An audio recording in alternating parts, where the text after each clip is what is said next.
আল্লাহ তাআলা সূরা বাকারার 219 নং আয়াতে বলেন, ইয়াসআলুনাকা আনিল খামরি ওয়াল মাইসির। রাসূল কারীম সাল্লাল্লাহু আলাইহি সাল্লামকে মক্কা রাসূল সাল্লাল্লাহু আলাইহি সাল্লাম থাকা অবস্থায় তখন সাহাবায়ে কেরাম ওই সময়ের যারা উপস্থিত ছিলেন তারা রাসূল সাল্লাল্লাহু আলাইহি সাল্লামকে জিজ্ঞাসা করতেছে মদ এবং জুয়া সম্পর্কে। তো আল্লাহ তাআলা বলতেছেন, আপনাকে লোকেরা মানুষেরা মদ এবং জুয়া সম্পর্কে প্রশ্ন করে, তখন আপনি তাদেরকে উত্তর দিয়ে দেন, কুল ফীহিমা ইসমুন কাবীর। মদ জুয়া এগুলো হচ্ছে অত্যন্ত বড় ভয়াবহ গুনাহ। ইসমুন অর্থ গুনাহ, কাবীর মানে বড় গুনাহ, কবিরা গুনাহ, একবারে সর্বোচ্চ পর্যায়ের গুনাহ। তো এই আমরা একটা কোরআনের আয়াতের মধ্যে পাইলাম মদ যে খারাপ। এইভাবে অসংখ্য আয়াত রয়েছে মদ জুয়া এগুলো যে আল্লাহ তাআলা নিষেধ করেছেন, রাসূল কারীম সাল্লাল্লাহু আলাইহি সাল্লাম নিষেধ করেছেন।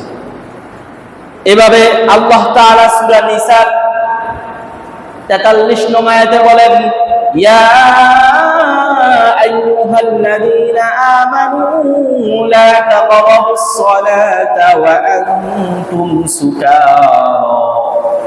ইয়া আইয়ুহাল্লাযীনা আমানু, আল্লাহ তাআলা মুমিনদেরকে সম্বোধন করে বলতেছেন, হে আমার মুমিন বান্দাগণ, লা তাকরাবুস সালাত, তোমরা নামাজের ধারে কাছেও যাও না।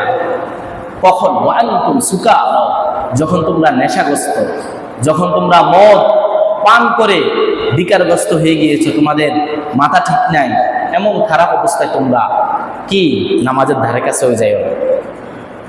কারণ মদ পান করলে মানুষের বিবেক আর ঠিক থাকে না, বিবেক বুদ্ধি লোপ পায়, এমন তার সে কি বলে কি করে নিজেও জানে না।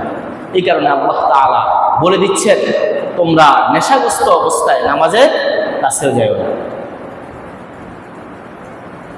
এভাবে আল্লাহ তাআলা সূরা মাঈদার 90 এবং 91 নং আয়াতে ধারাবাহিকভাবে মদের বিষয়ে বলেন, মদ এবং জুয়া এবং এই জাতীয় আরো যত খারাপ কাজ আছে সবগুলো আল্লাহ তাআলা একসাথে নিয়ে এসেছেন। আল্লাহ তাআলা বলেন, ইয়া আইয়ুহাল্লাযীনা আমানু ইন্নামাল খামরু ওয়াল মাইসিরু ওয়াল আনসাবু ওয়াল আজলামু রিজসুম মিন আমালিশ শাইতান। ইয়া আইয়ুহাল্লাযীনা আমানু, হে মুমিনগণ। আল্লাহ তাআলা এই কোরআনের আদেশ নিষেধ এগুলো তো মুমিনদের জন্যই, যারা আল্লাহ তাআলাকে স্বীকার করে, যারা আল্লাহকে এক মানে, যারা ইসলাম অনুযায়ী চলে, যারা ইসলাম ধর্মের অধিকারী। এই কারণে আল্লাহ তাআলা সব জায়গায় মুমিনদেরকেই সম্বোধন করে কথা বলেন। এগুলো কাফিরদের জন্য না, কাফিররা তো আল্লাহকে স্বীকার করে না।